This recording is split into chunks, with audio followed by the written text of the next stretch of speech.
میرے پیارے آقا صلی اللہ تعالی علیہ وسلم کے پیارے دیوانوں، اس وقت پوری دنیا کا مسلمان یہ سوچ رہا ہے کہ ہم سے کون سی غلطی ہوئی جس کی وجہ سے عالمی سطح پر ہم سے وہ اللہ کی رحمت روٹھی ہوئی ہے۔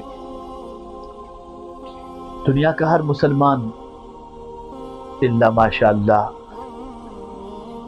مصلی پر بیٹھ کر بارگاہ سمدیت کے اندر یہ التجا کرتا ہے کہ یا اللہ ہم پر رحم فرما، یا اللہ ہم پر کرم فرما۔ یقیناً یہ اس کا رحم و کرم ہی ہے کہ ہم چل پھر رہے ہیں، کھا پی رہے ہیں اور زندگی گزار رہے ہیں، لیکن ہم جس رحم و کرم کی بھیک مانگ رہے ہیں اور جن عنایتوں کا سوال بارگاہ سمدیت میں کر رہے ہیں، اس کا حصول کیسے ممکن ہے؟ یعنی زمین پر ہم اطمینان کی زندگی گزار سکیں، آفات ارضی و سماوی سے محفوظ رہ سکیں، آفات روزگار سے محفوظ رہ سکیں، تو قرآن مقدس میں اللہ عز و جل نے اس سے متعلق بہت ساری آیات بیان فرمائی ہیں۔ انہی آیات میں سے ایک آیت کی تلاوت کا میں نے شرف حاصل کیا، جس میں رب قدیر جل جلالہ نے رحمت کے حوالے سے، اس کے کرم کے حوالے سے ارشاد فرمایا۔ اللہ ارشاد فرماتا ہے وَهَذَا كِتَابٌ أَنزَلْنَاهُ مُبَارَكٌ فَاتَّبِعُوهُ وَاتَّقُوا لَعَلَّكُمْ تُرْحَمُونَ۔ یہ کتاب اس کو ہم نے نازل کی۔ اب کتاب کا نازل کرنے والا اللہ ہے، لیکن جب اس کتاب کی صفت رب قدیر جل جلالہ نے بیان فرمائی تو فرمایا یہ برکت والی کتاب ہے۔ اب یہاں پر یہ نہیں بتایا گیا کہ برکت سے مراد کیا ہے، مطلق برکت فرمایا گیا۔ تو یاد رکھیں ہر قسم کی برکتیں اللہ عز و جل نے اس کتاب میں رکھی ہیں۔ نیکی میں برکت، مال میں برکت، اعمال میں برکت، عمر میں برکت، ہر چیز میں برکت اللہ عز و جل نے اس کتاب کے اندر رکھی ہے۔ بلکہ میرے پیارے آقا صلی اللہ تعالی علیہ وسلم کے پیارے دیوانوں، اس کتاب پر اگر کوئی عمل کرے تو اسے دنیا میں بھی برکت نصیب ہوگی، آخرت میں بھی برکت نصیب ہوگی، اس لیے کہ یہ برکت والی کتاب ہے۔ برکت کے اعتبار سے تو ہر مسلمان جانتا ہے کہ یہ برکت والی کتاب ہے۔ یہی وجہ ہے کہ نیا گھر خرید کر پہلے اس کتاب کو رکھتا ہے، نئی دکان خریدتا ہے تو اس کتاب کو رکھتا ہے، اس لیے کہ اس کو یقین ہے کہ یہ برکت والی کتاب ہے۔ لیکن صرف برکت والی ہی کتاب نہیں ہے، بلکہ قرآن مقدس میں رب قدیر جل جلالہ نے اس کتاب کی مزید عظمت بیان فرمائی اور برکت کا حصول کس طریقے سے آسان ہو اور رحمت کا حصول کس طریقے سے ممکن ہو، اس کی وضاحت رب قدیر جل جلالہ نے بیان فرمائی۔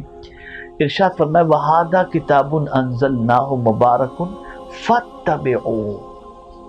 اس کتاب کی پیروی کرو، اس کتاب کی گائیڈ لائن کو فالو کرو، اس کتاب کے حلال و حرام کو مانو اور اس پر عمل کرو، اس کتاب کے بتائے ہوئے جائز و ناجائز کا خیال کرو، اس کتاب کے احکام پر عمل کرو۔ اس کتاب نے جن چیزوں سے روکا ہے اس سے رکو، اس لیے کہ یہ صرف برکت والی کتاب نہیں بلکہ قابل اتباع کتاب ہے۔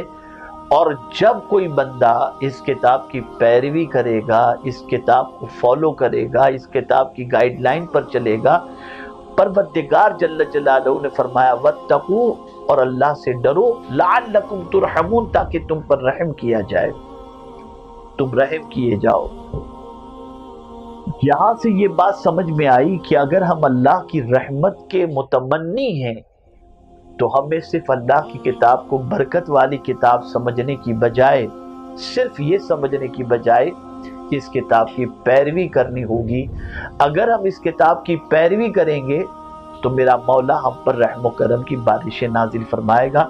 اب میں سمجھتا ہوں کہ بات آپ کے ذہن میں اچھی طرح سے آ چکی ہوگی کہ آج ہم رحمت کے متمنی ہیں اور ہم چاہتے ہیں کہ مولا کی رحمت بھری نظر ہم پر پڑ جائے اور اس کے دامن رحمت کے اندر ہمیں جگہ نصیب ہو جائے۔ تو میرے پیارے آقا صلی اللہ علیہ وسلم کے پیارے دیوانوں، اس نے نسخہ کیمیا عطا فرمایا کہ تم میری کتاب کی پیروی کرو، میں تم پر رحمتوں کی بارشیں نازل کر دوں گا۔ ہم اللہ کی کتاب کو فالو نہیں کرتے اور صبح و شام اللہ کے احکام کی خلاف ورزی کرتے ہیں، قرآن کے خلاف ہم زندگی گزار رہے ہیں اور قرآن کو اپنے خلاف گواہ بنا رہے ہیں، تو آپ مجھے بتائیے کہ ہمارے اوپر اللہ عز و جل کی رحمت کی بارشیں کیسے ہو سکتی ہیں؟ تو آج جو ہم اللہ کی بارگاہ میں رحمت کی بھیک مانگ رہے ہیں، تو میرے پیارے آقا صلی اللہ علیہ وسلم کے پیارے دیوانوں، مانگنے کا موقع ہی اللہ نہیں عطا فرمائے گا۔ ہم اس کی کتاب کو فالو کریں گے، جہاں جہاں ہوں گے وہاں پر میرے مولا کی رحمت ہم پر نازل ہوتی چلی جائے گی۔ تو میرے پیارے آقا صلی اللہ تعالی علیہ وسلم کے پیارے دیوانوں، ہیرا اسلامک چینل گلبرگہ شریف کے ذریعے میں آپ تک یہ پیغام پہنچا رہا ہوں کہ آپ اللہ عز و جل کی کتاب کے پیروکار بن جائیں، حضرت بندہ نواز گیسو دراز علیہ رحمہ کو دیکھیں اور دنیا میں جتنے بھی اولیاء کرام سب کی حیات طیبہ کو دیکھیں۔ وہ قرآن کو صرف برکت والی کتاب نہیں سمجھتے تھے بلکہ اس کی پیروی کرتے تھے۔ ہمارا حال یہ ہے کہ 10 آیتوں پر بھی ہمارا عمل صحیح طور پر نہیں ہے، اور زندگی بھر کا اگر ہم سروے کریں اور اس وقت عالمی سطح پر مسلمان اسکالر کا سروے کریں اور ان کی دعوت و تبلیغ کا سروے کریں، تو کل اس وقت 8 یا 10 آیتوں کے بارے میں تبلیغ نظر آتی ہے اور اس پر عمل کی طرف کوشش کرانے کی جو ہے وہ جد و جہد نظر آ رہی ہے۔ باقی پورا قرآن متروک ہے اور اس پر عمل کے حوالے سے ذہن ہی کے اندر نہیں ہے۔ میرے پیارے آقا صلی اللہ علیہ وسلم کے پیارے دیوانوں، اسی وجہ سے اللہ کی رحمت ہم سے روٹی ہوئی ہے۔ اللہ تعالیٰ مجھے آپ کو توفیق عطا فرمائے کہ ہم اس کی کتاب کے فالوور بن جائیں، اس کی کتاب کے پیروکار بن جائیں، اس کے حبیب صلی اللہ علیہ وسلم کے پیروکار بن جائیں۔ انشاءاللہ العظیم رحمتیں اللہ کی خود ہمارا استقبال کریں گی اور ہماری پریشانیاں اللہ دور فرمائے گا۔ اللہ مجھے آپ کو سب کو توفیق نصیب فرمائے۔ وما علینا الا البلاغ المبین۔ السلام علیکم ورحمۃ اللہ تعالی وبرکاتہ۔